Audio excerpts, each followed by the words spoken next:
जय गुरुदेव, जय माता दी, जय महाकाल भैरवाय नमः। मेरे साधक मित्रों, आपका बहुत बहुत स्वागत है आपके अपने YouTube ज्योतिष शक्ति चैनल ज्योतिष और अलौकिक शक्तियां शक्ति केंद्र पर। मैं आचार्य एवं अध्यात्म गुरु पंकज कुमार वर्मा लेकर आया हूं आपके लिए महत्वपूर्ण तंत्र साधनाएं, रोचक जानकारियां और ज्योतिष के उपाय जो प्रदान करेंगे आपको आत्मशक्ति, आत्मविश्वास और साधनाओं के माध्यम से बढ़ाएंगे आपका आध्यात्मिक ज्ञान। चलिए फिर आपका समय ना खर्च करते हुए बताता हूँ आपको आज का विषय। मेरे साधक मित्रों, आज मैं अपने 7वें वीडियो में लेकर आया हूँ 10 महाविद्या साधना के अंतर्गत माता भैरवी साधना। 7वें वीडियो के अंत में दूंगा एक ज्योतिष उपाय। आज का टॉपिक है शक्ति उपासना के विभिन्न स्वरूप। मैं माता भैरवी साधना, दक्षिणामूर्ति काल भैरव और उनकी महाशक्ति त्रिपुर भैरवी। तो मेरे प्यारे साधक मित्रों, कृपया थम्स, लाइक, सब्सक्राइब, शेयर करना बिल्कुल ना भूलें और पूरी जानकारी पाने के लिए वीडियो को अंत तक देखें, इसकी बिल्कुल ना करें। साधना के बारे में पूरी जानकारी देने से पहले आइए साधक मित्रों, आपको सुनाता हूँ एक कहानी जो आपके आत्मविश्वास को बढ़ाएगी। कहानी को रुचि और गौर से सुने, जिससे आपको कहानी की पृष्ठभूमि को समझने में मदद मिलेगी।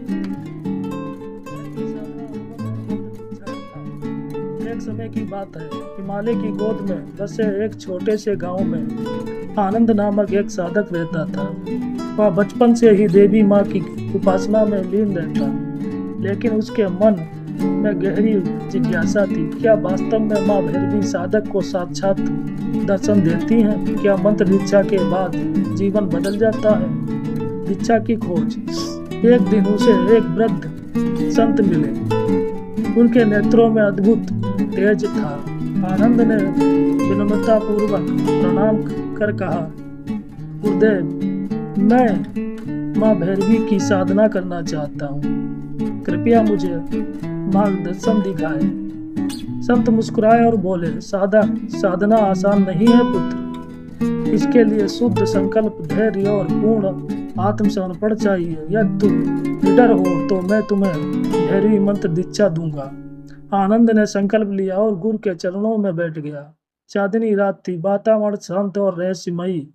संत ने उसके कानों में गूढ़ भैरवी मंत्र का उच्चारण किया और आदेश दिया कि 41 दिन तक अखंड साधना करनी होगी। साधना का आरंभ। आनंद ने एकांत कक्ष तैयार किया। चारों ओर रुद्राक्ष और दीपक की ज्योति से वातावरण पवित्र कर दिया। प्रतिदिन वह मंत्र जप करता, ओम ह्रीं भैरवीये नमः। इसके भीतर एक अद्भुत ऊर्जा प्रवाहित होती। पहले दिन से ही मन में भय और संशय उठते। कभी काली छाया दिखती, कभी अनजानी ध्वनियां सुनाई देती, लेकिन गुरु का वचन याद करके वह डगमगाया नहीं। 21वें दिन जब आनंद ध्यानस्थ था तो उसे लगा जैसे पूरा कमरा दिव्य प्रकाश से भर गया हो। उसकी आंखें बंद थीं, परंतु भीतर लाल सुनहरी आभा फैल गई। उसी समय एक गंभीर, मधुर और शक्तिशाली स्वर गूंजा, साधक तू सही मार्ग पर है, मत डगमगाना। 41वें दिन की रात्रि, अंतिम आवाहन के समय अचानक उसके सामने माँ भैरवी प्रकट हुई। उनकी कांति सूर्य के समान तेजस्वी और चंद्रमा के समान शीतल थी। उनके नेत्रों में भयंकर शक्ति और करुणा दोनों झलक रही थी। आनंद नतमस्तक हो गया। माँ ने कहा, बस तेरे संकल्प ने मुझे प्रसन्न किया है। आज से तू मेरे संरक्षण में है। यह मंत्र तेरे जीवन को सिद्धि देगा और तुझे साधारण मनुष्य से ऊपर उठाएगा। याद रख, साधना केवल सिद्धि के लिए नहीं, सेवा और कल्याण के लिए है। उस दिन के बाद आनंद का जीवन बदल गया। उसका भय समाप्त हो गया। उसकी वाणी में प्रभाव और मन में स्थिरता आ गई। गांव वाले उससे मार्गदर्शन लेने आने लगे, परंतु वह विनम्र रहकर केवल इतना कहता, सब कुछ माँ भैरवी की कृपा है। भैरवी साधना मंत्र ओम ह्रीम भैरवीये नमः। मुख्य रहस्य दीक्षा बिना साधना अधूरी है। साधना का लक्ष्य सिद्धि नहीं बल्कि आत्म शुद्धि और लोक कल्याण है। माँ भैरवी भय को नष्ट कर अद्भुत शक्ति और निर्भरता प्रदान करती हैं। भैरवी साधना दीक्षा और अनोखे अनुभव की कथा। हिमालय की निर्जन घाटी में बर्फ से ढकी चट्टानों के बीच एक छोटा आश्रम था। वहीं एक साधक आनंद अपनी साधना में लीन रहता। उसका हृदय केवल एक तड़प से भरा था, माँ भैरवी का साक्षात्कार। मंत्र दीक्षा की रात, एक पूर्णिमा की रात, उसके जीवन का मोड़ आया। गुरु ने दीपक की मंद लौ के सामने उसे बैठाया। चारों ओर धूप की सुगंध, शंखनाद और अग्नि की लपटें वातावरण को रहस्यमय बना रही थी। गुरु ने उसकी आंखों पर हाथ रखकर धीमे स्वर में कहा, बस यह है भैरवी का महामंत्र। इसे जपने से भीतर की अग्नि जागृत होगी। याद रख, यह साधना तेरी आत्मा को तपाएगी, भय से गुजारेगी और अंततः तुझे अमर निर्भरता का वरदान देगी। गुरु ने उसके कान में मंत्र फूका, ओम ह्रीम भैरवीये नमः, ओम ह्रीम भैरवीये नमः, ओम ह्रीम भैरवीये नमः। क्षण भर में आनंद का हृदय कंपयमान हो उठा। उसे लगा जैसे भीतर कहीं कोई शिखा प्रज्वलित हो गई हो। साधना का आरंभ। आनंद ने 41 दिन का व्रत लिया। उसने अपने कमरे को अंधकार में रखा। केवल एक लाल दीपक जलता रहता। दीवारों पर भैरवी यंत्र स्थापित था। प्रतिदिन रात्रि के तीसरे प्रहर में वह आसन पर बैठकर मंत्र जाप करने लगा। शुरुआती दिनों में उसका मन डगमगाता। कभी लगता कोई अदृश्य छाया पास खड़ी है, कभी हवा में रहस्यमयी फुसफुसाहट सुनाई देती, परंतु हर बार हुआ मंत्र की ध्वनि में खो जाता। ओम ह्रीम भैरवीये नमः, ओम ह्रीम भैरवीये नमः, ओम ह्रीम भैरवीये नमः। धीरे धीरे उसे लगने लगा कि मंत्र की गूंज उसके भीतर प्रतिध्वनित हो रही है, जैसे उसकी नस नस में वही ध्वनि प्रवाहित हो रही है। अंत यात्रा का आरंभ। 21वें दिन एक अद्भुत अनुभव हुआ। ध्यान मग्न रहते हुए अचानक उसने देखा कि उसके हृदय से लाल आभा निकल रही है, जो पूरे कक्ष को भर रही है। उस आभा के भीतर एक स्त्री आकृति उभरने लगी। उसका स्वर गूंजा, साधक भय मत कर, तू मेरे मार्ग पर है। उस रात उसके भीतर कपकपी दौड़ गई, परंतु मंत्र जाप ने उसे स्थिर रखा। अंतिम रात भैरवी का साक्षात्कार। 41वें दिन की अमावस्या थी। चारों ओर घनघोर अंधकार। आनंद ने जैसे ही आंखें बंद की, उसे लगा कि पूरा शरीर जलती अग्नि के बीच बैठा है। उसके चारों ओर शमशान की दस्यु बलि उभरने लगी। कंकाल, धधकती चिताएं और भयावह आकृतियां। उसका मन कांपा, परंतु उसने मंत्र का जाप और तेज कर दिया। तभी अचानक पूरा अंधकार लाल सुनहरी प्रकाश में बदल गया। उसके सामने माँ भैरवी प्रकट हुई।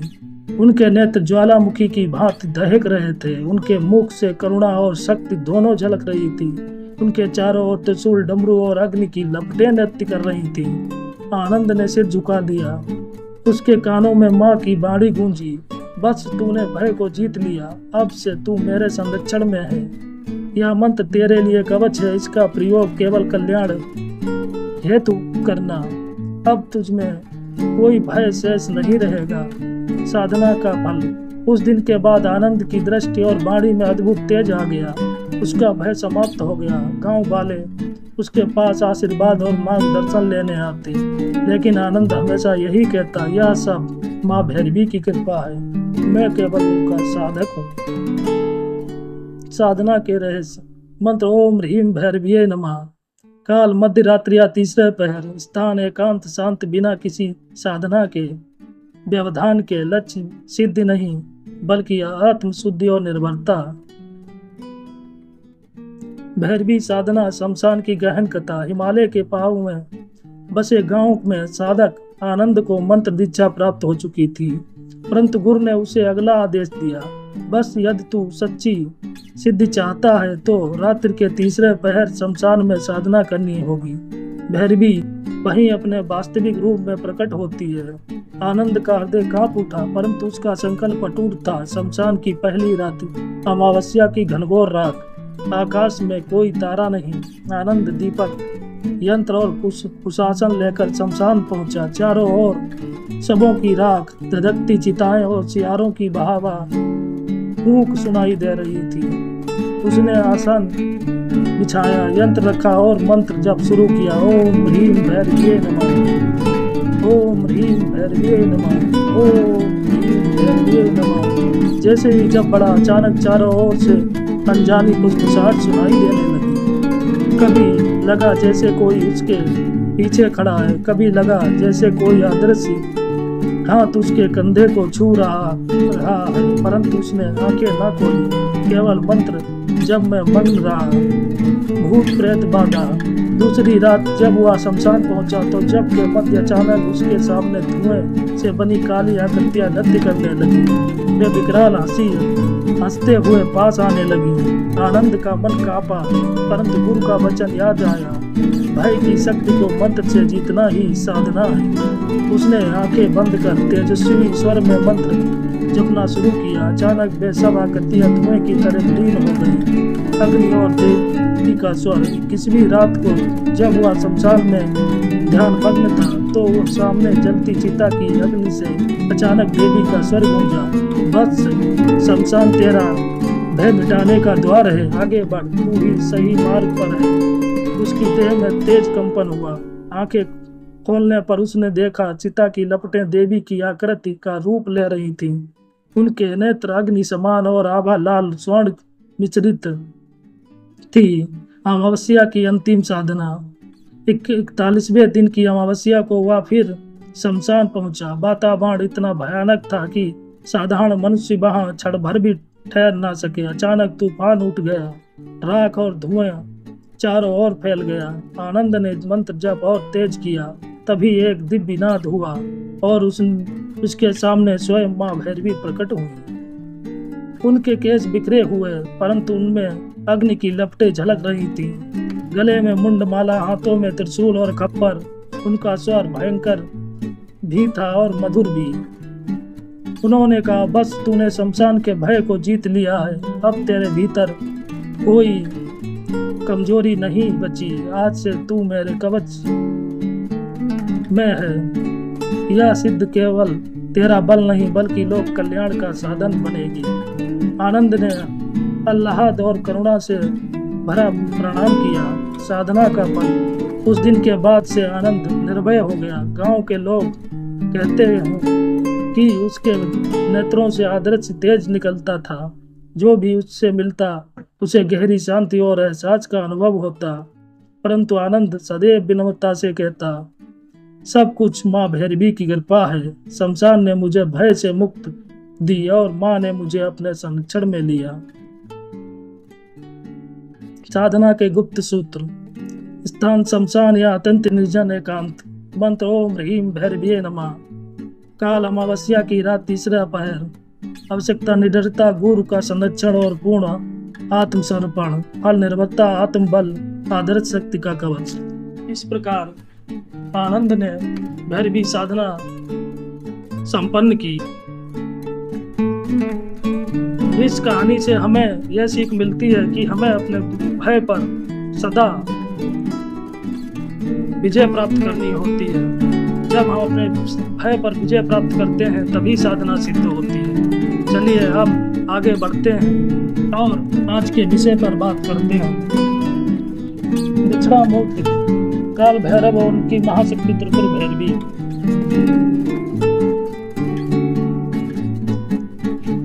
मातेश्वरी छिन्नमस्ता का महापल्ले से विशेष संबंध है,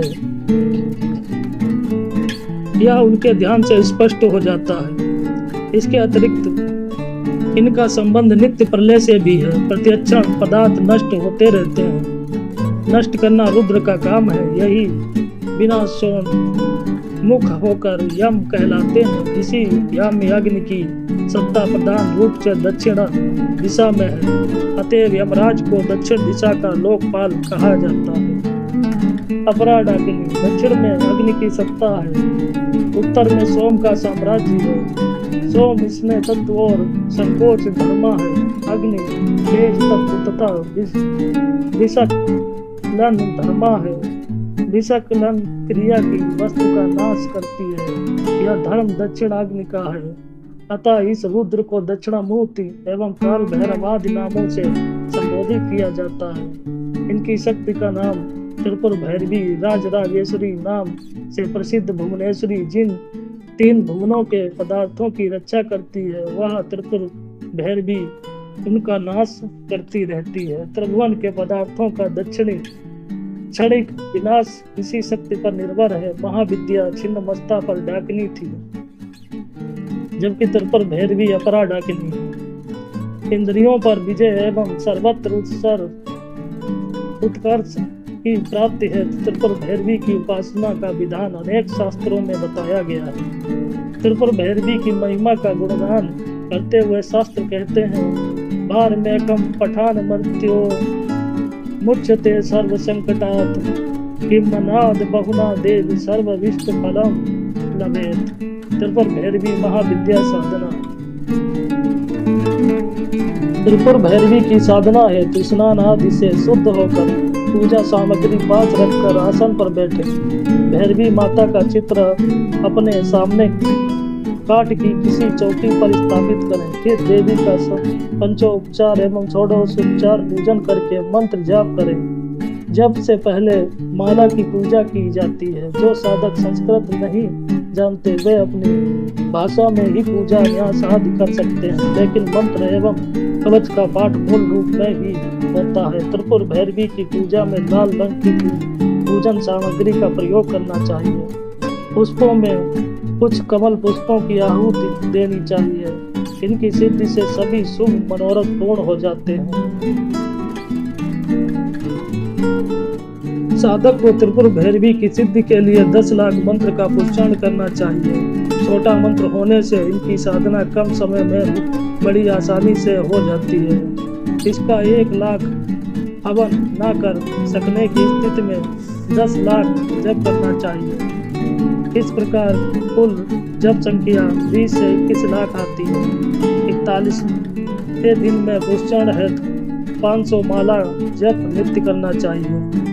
इसी प्रकार 81 दिनों में उच्चारण करने हैं 250 माला नित्य अपनी सुविधा के अनुसार जप कर सकते हैं। तत्पश्चात दशांश हवन, तर्पण, मार्जन एवं ब्राह्मण भोज भी क्रमशः करना चाहिए। स्थान तथा समय इत्यादि पूर्वोक्त साधनाओं के अनुसार तय करना चाहिए। मंत्र जाप काल में सभी प्रकार के यम नियम एवं संयमों का निरंतर पालन करना चाहिए।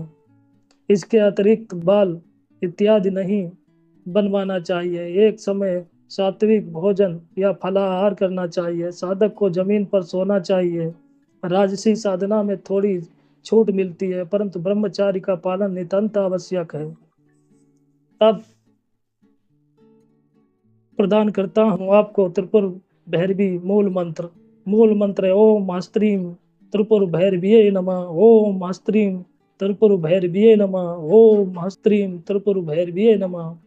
विनियोग ओम हस्य श्री त्रिपुर भैरवी मंत्र दक्षिणामूर्ति ऋषि पंक्ति छंदा त्रिपुर भैरवी देवता बाग भोम बीजम शक्ति बीजम शक्ति कामराज कीलकम श्री त्रिपुर भैरवी प्रत्यार्थे जपे विनियोगा।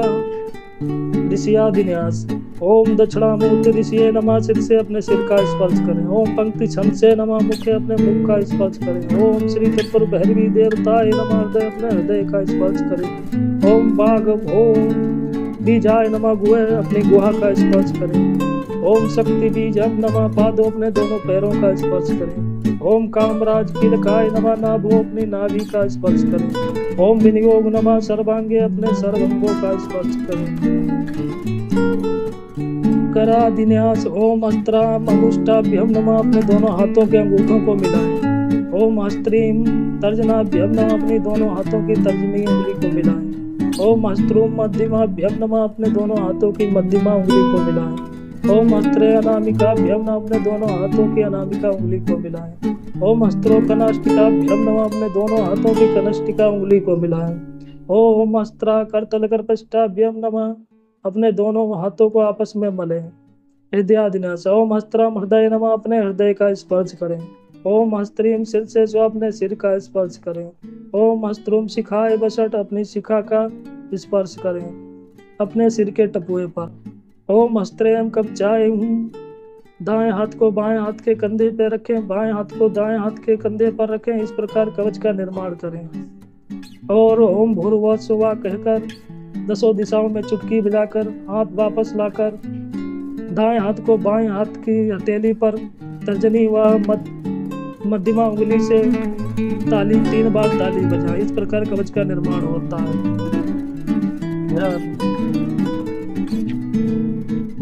महाविद्या त्रिपुर भैरवी का ध्यान निम्नवत श्लोक के अनुसार करना चाहिए। उदध भानु सहस्त्र कांति मरुणा क्षोभम शिरो मालिकाम रक्तिलिप्त पयोधरम जपवटी विद्याम भीतिवरम हस्ताब्जदति नेत्र विलसद वस्त्रभिन्द श्रियं देवी वन्दे हिमांशु रत्नमुक्तं वन्दे सुमंद स्मितम्। अर्थात महाविद्या त्रिपुर भैरवी के श्री अंगों की आभा प्रातःकालीन उदित सूर्य के समान अत्यंत चमकीली एवं रक्त वर्ण की है। वे लाल रंग की रेशमी साड़ी पहने हुए हैं। उनके गले में मुंडमाला सुशोभित हो रही है। विशाल उन्नत दोनों स्तनों पर रक्त चंदन का लेप लगा है। वे अपने कर कमलों में जब मालिका विद्या अभय तथा भरत मुद्राएं धारण किए हुए 3 नेत्रों द्वारा उनके मुखारविंद की शोभा बहुत अनुपम है। उनके मस्तक पर चंद्रमा जड़ित मुकुट शोभायमान है। कमल के आसन पर विराजमान यह भैरवी देवी अत्यंत गौरवशाली प्रतीत हो रही है। ये थी आज की साधना। अब जानते हैं साधना विधि। इन जातकों को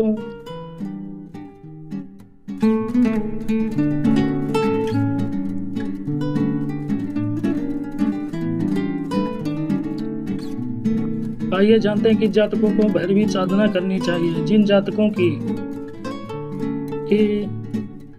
राशि शनि राहु केतु से रिलेटेड है तथा जिनके लग्न में शनि राहु केतु या पंचम या अष्टम भाव में शनि राहु का केतु स्थित हो, उन्हें माता भैरवी की साधना करनी चाहिए। संपूर्ण साधना विधि। सर्वप्रथम एक पाटे या चौकी पर माता भैरवी का चिन्ह स्थापित करें। याद रखें, जिस स्थान पर या पूजा स्थल पर आप माता की पूजा करना चाहते हैं वहां पर लाल कपड़ा अवश्य बिछा लें। उस पर माता का चित्र स्थापित करें। ध्यान देने योग्य बात यह है कि पूजा स्थल पर माता के चित्र या मूर्ति का मुख उत्तर की तरफ तथा आपका मुख दक्षिण की दिशा में होना चाहिए। फिर माता भैरवी के यंत्र की स्थापना व प्राण प्रतिष्ठा करें। साधना के लिए लाल आसन तथा लाल वस्त्रों का चयन करें और स्वयं पर तथा आसन पर गंगा जल छिड़क कर उसे पवित्र कर लें। माता को लाल फूल, पान, सुपारी, लौंग का जोड़ा, अक्षत, सिंदूर तथा लाल मिठाइयाँ, नारियल आदि अर्पित करें तथा बलि में खीर अर्पित करें। तदुपरांत माता से कामना करें कि वह आपकी यह भेंट स्वीकार करें। आप पंचोपचार पूजन कर सर्वप्रथम एक माला गुरु मंत्र ओम गुरुवे सदाशिवाय नमः, ओम गुरुवे सदाशिवाय नमः, ओम गुरुवे सदाशिवाय नमः का जप करें। फिर गणेश जी का पूजन कर एक माला गणेश मंत्र की करें। तदुपरांत गुरु और गणेश से साधना सफल होने की प्रार्थना करें। तदुपरांत अपने चारों तरफ चाकू से घेरा मंत्र जाप करते हुए अपनी सुरक्षा और ग्रह विघ्नों से बचने के लिए एक सुरक्षा घेरा बनाएं। देह लीलन मंत्र से देह की रक्षा के लिए सुरक्षा कवच बनाएं, जिससे कोई क्षुद्र शक्ति तुम्हें हानि ना पहुंचा सके। अब एक माला नवग्रह मंत्र की जाप करें, जिससे आपके ग्रह शांत हो जाएं और ग्रह दोष कुंडली में ग्रह दोष शांत हो। अब अष्ट दिक्पाल पूजन करें तथा उनसे विघ्न हरण की कामना करें। भैरवी जी का पूजन करें तथा एक एक माला भैरव जी का पूजन करें तथा एक एक माला बटुक भैरव तथा काल भैरव मंत्र की जप करें। तदुपरांत शिव पूजन कर कम से कम 3 माला ओम नमः शिवाय तथा 1 माला महामृत्युंजय मंत्र की करें। अब भगवान शिव यानी महाकाल से माता रानी के आवाहन तथा मंत्र जाप की अनुमति मांगे। तदुपरांत ही माता का पूजन या मंत्र जाप प्रारंभ करें।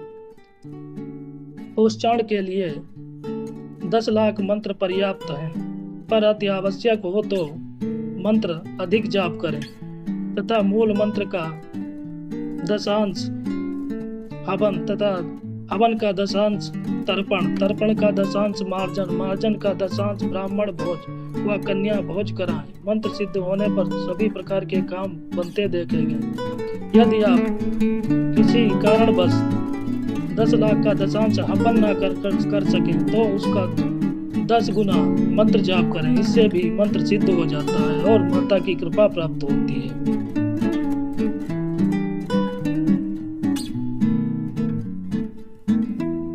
आज का ज्योतिष का उपाय।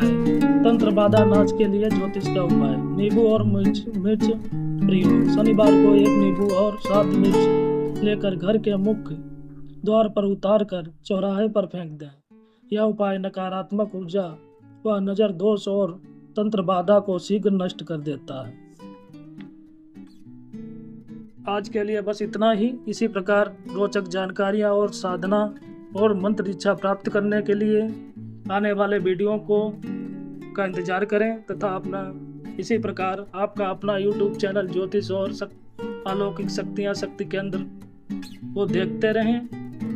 नई अपडेट प्राप्त करने के लिए चैनल को लाइक सब्सक्राइब शेयर करना बिल्कुल ना भूलें।